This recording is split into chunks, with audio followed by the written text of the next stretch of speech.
नमस्कार। Political science की class में आप सभी का स्वागत है। आज हम संसदीय प्रणाली और अध्यक्षात्मक प्रणाली के बारे में जानेंगे। सर्वप्रथम बात संसदीय प्रणाली की।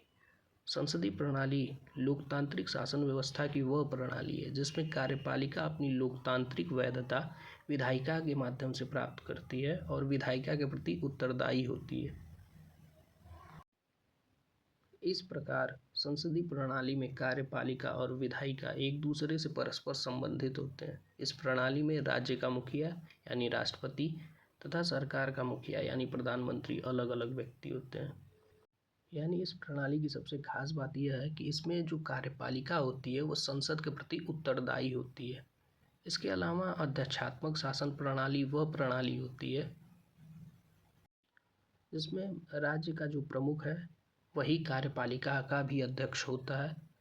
इस प्रणाली में कार्यपालिका अपनी लोकतांत्रिक वैधता के लिए विधायिका पर निर्भर नहीं रहती। इस प्रणाली में राष्ट्रपति ही वास्तविक कार्यपालिका प्रमुख होता है। अध्यक्षात्मक शासन प्रणाली में कार्यपालिका और विधायिका एक दूसरे से संबंधित नहीं होते। इस प्रणाली में राज्य का मुखिया तथा सरकार का मुखिया एक ही व्यक्ति होता है।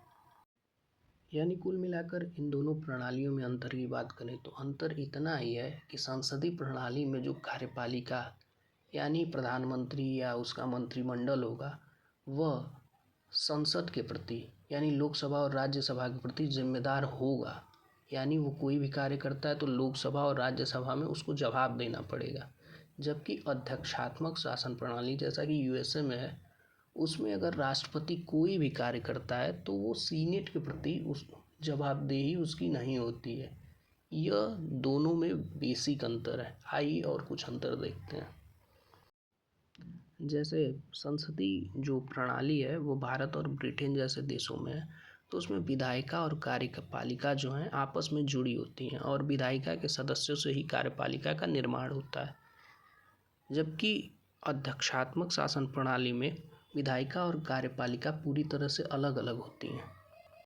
इसी को शक्ति पृथक्करण का सिद्धांत भी कहा जाता है। यानी जो बात मैंने कही कि प्रधानमंत्री और उसका मंत्रिमंडल संसदीय व्यवस्था में संसद के प्रति उत्तरदायी होगा, लेकिन अध्यक्षात्मक व्यवस्था में यूएसए का राष्ट्रपति वहाँ की सीनेट या लॉर्ड सभा के प्रति उत्तरदायी नहीं होगा। इसके अलावा नाम मात्र की कार्यपालिका और वास्तविक कार्यपालिका में अंतर पाया जाता है संसदीय व्यवस्था में। यानी जैसा कि भारत में दिखता है राष्ट्रपति वो नाम मात्र की कार्यपालिका है, कहने को तो सारी शक्तियाँ उनमें है लेकिन उनमें कोई शक्ति नहीं है। सारी शक्तियों का वास्तविक प्रयोग प्रधानमंत्री द्वारा किया जाता है। जबकि अध्यक्षात्मक व्यवस्था में नाम मात्र की कार्यपालिका और वास्तविक कार्यपालिका में अंतर नहीं होता है। दोनों एक ही व्यक्ति यानी वहाँ के प्रेसिडेंट में दोनों शक्तियाँ निहित होती हैं। इसके अलावा अगर संसदीय व्यवस्था में देखें तो वास्तविक कार्यपालिका यानी पीएम और उसके मंत्रिमंडल का कार्यकाल निश्चित नहीं होता। प्रधानमंत्री की मृत्यु पे या त्यागपत्र पे वह संसदीय व्यवस्था में होता क्या है कि प्रधानमंत्री की मृत्यु या त्यागपत्र पे सरकार गिर जाती है।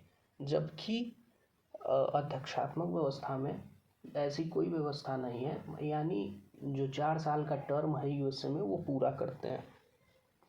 इसके अलावा संसदीय व्यवस्था में जो मंत्रिमंडल है वो सामूहिक रूप से उत्तरदायित्व के सिद्धांत पे काम करता है। यानी अगर वो कोई भी कार्य करता है तो उसकी जिम्मेदारी है कि वो लोकसभा को सूचित करे, लोकसभा को बताए या लोकसभा उस पर रोक भी लगा सकती है और बहुत सारी चीज़ें कर सकती है।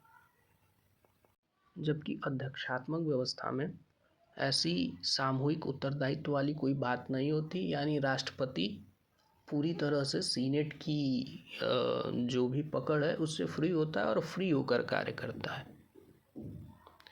इसमें कुछ गुण और दोष भी हैं, वो आगे देखते हैं। जैसे संसदीय लोकतंत्र का सबसे बड़ा दोष यह है कि इसमें समय समय पर राजनीतिक अस्थिरता पैदा होती है। यानी कि समय समय पर गठबंधन सरकारें या त्रिशंकु संसद जब होती है तो किसी के समर्थन वापस ले लेने पे सरकार गिर जाती है। और इसमें यह होता है कि चूँकि जनप्रतिनिधि चुन के आए हैं तो जिनका वोट बैंक ज़्यादा है उनको मंत्री बनाया जाता है। इसकी वजह से योग्य मंत्रियों के मंत्रिपरिषद निर्माण में बाधा उत्पन्न होती है। गुण देखें तो इसमें तानाशाही से रक्षा होती है, यानी संसद के प्रति अगर जिम्मेदारी होगी तो व्यक्ति तानाशाह नहीं हो पाएगा, उस संसद में बहुमत खो देगा और सरकार गिर जाएगी।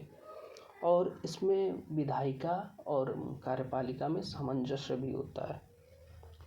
वहीं अगर अध्यक्षात्मक लोकतंत्र की बात या अध्यक्षात्मक प्रणाली की बात करें तो इसमें समय समय की पे तानाशाही की समस्या उत्पन्न होगी। ऐसा यूएसए में देखा जा रहा है कि उन्होंने वेनेजुएला के राष्ट्रपति को मतलब किडनैप कर लिया और फिर ग्रीनलैंड पे अपने अधिकार की घोषणा कर रहे हैं ट्रंप द्वारा। और इसमें विधायिका और कार्यपालिका के बीच समय समय पे गतिरोध की स्थिति जन्म लेती है। जैसे विधायिका कभी कभी ऐसा कानून बनाती है जो राष्ट्रपति को पसंद ना आए, राष्ट्रपति ऐसा कोई कार्य करे जो विधायिका को यानी संसद को पसंद ना आए, तो इसमें गतिरोध की स्थिति उत्पन्न होती है।